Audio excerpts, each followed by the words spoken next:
we tune in this morning to Seth Grove, who is a state legislator from the 196th Legislative District. And don't mean to make you second to man's best friend this morning, Seth, but great to have you on the show. How are you? It's all good, Gary. Good morning. Everyone loves dogs, so. Do you have a dog at home?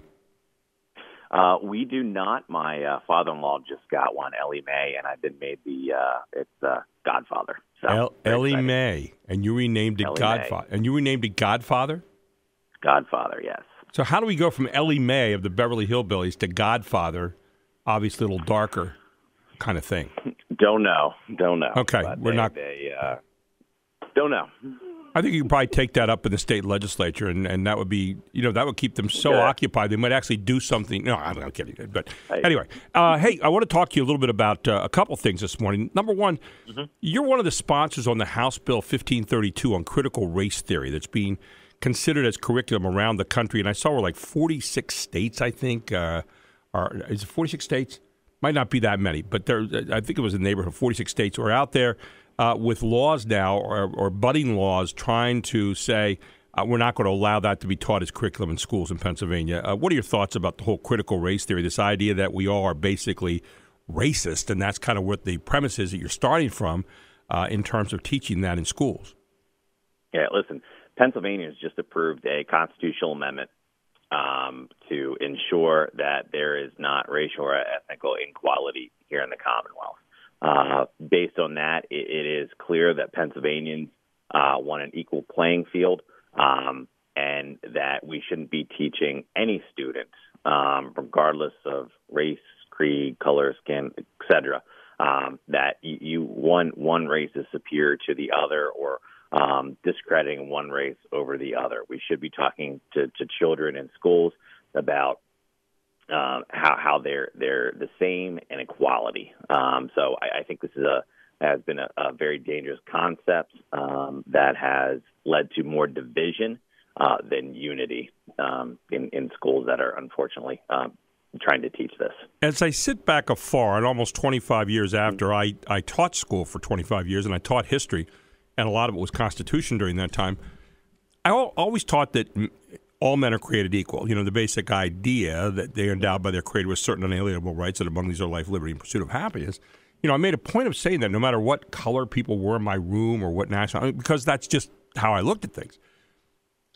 And with what you just said right now, some people are saying, well, how can you teach about slavery and how can you teach about this? Because that's what happened. I was not a revisionist historian. I was one of those who said, okay, here we got some blemishes. We have some points here we're not real proud of, and then we have other things that we're really proud of. But we learned over the years and grew as a nation because that's what liberty and freedom allowed us to do. And I talked a lot about that yesterday. So we still have people, though, that want to wipe out any past and say, well, we can't talk about this because somehow it's going to make us feel bad. Well, no. I mean, that's not the point. The point is to make sure that you know what's going on. Your thoughts about that? Yeah, Gary, I 100% agree with you. If you do not learn about your history, you are condemned to repeat it forever. Yeah. There were horrific atrocities throughout the history of the world. If we ignore it, if we pretend it doesn't exist, it will repeat itself, and we need to explain people why it was bad. And, I mean, there's individuals out there that do not believe the Holocaust happened. Yeah, which is amazing. I mean, it's crazy, right? It happened. There have been several different unfortunate genocides in the world, and we need to make sure we're educated about that and make sure it does not happen again. Going back to slavery, at some point in the world history, every race has been enslaved in some way. Romans took slaves from prisoners, Egyptians did. But it's wrong, and we know it's wrong. And constitutionally, we ban that practice. Kind of the new slavery today is human trafficking. We're working diligently to end that form of modern slavery because it is wrong. It's horrific. It's a horrific practice. Right. So if you don't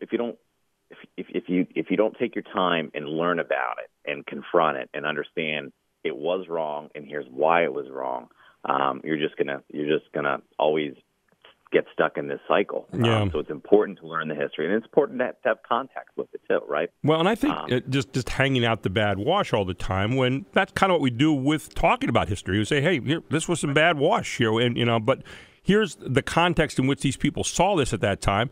Here's the context in which we see it today. But there are two different time periods there, and you can't change what already happened. I want to also jump a couple things with you this morning. I saw a bill that's out there, and obviously you're in charge of the committee that has been looking at voting. Should PA voters show ID every time they vote? That's one of the bills that people are talking about. Plus, there are two Republican lawmakers I saw that really want a referendum on this. And also the latest on the work you're doing in your committee. You have about a minute left, but I wanted to try to get all that into the next minute.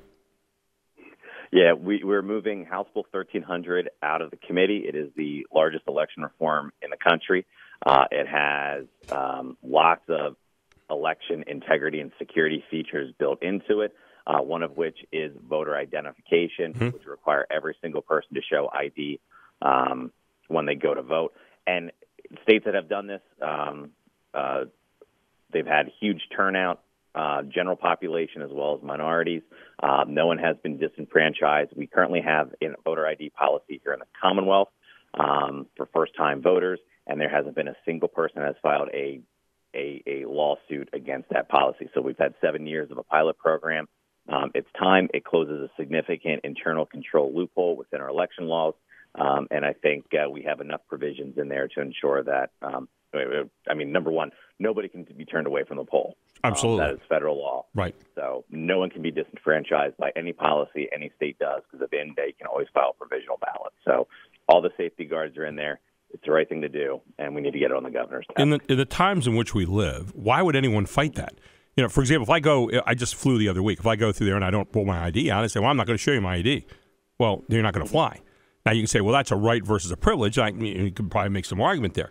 Or if you go to the bank and say, I'm not going to show you my ID, well, we're not going to work with you today. You're not, you can't access money and so forth. So, I mean, in a day and age where we use our ID an awful lot, why would that be such a major problem? And it's not disenfranchising. It's just making people be responsible to make sure you are who you say you are in a time where we know identities and so forth can be stolen. Seth, really appreciate you taking the time to be with us for a short time this morning. Just wanted to get a couple updates there, and especially on the 1532, House Bill 1532 on critical race theory, too, which is being talked about a lot here in the country. Always good to talk to my friend. We look forward to it again very soon. You too, Gary. Have a good one. Thank you. Seth Grove, state representative from the 196th Legislative District, my legislative district, in fact, and he's my representative. So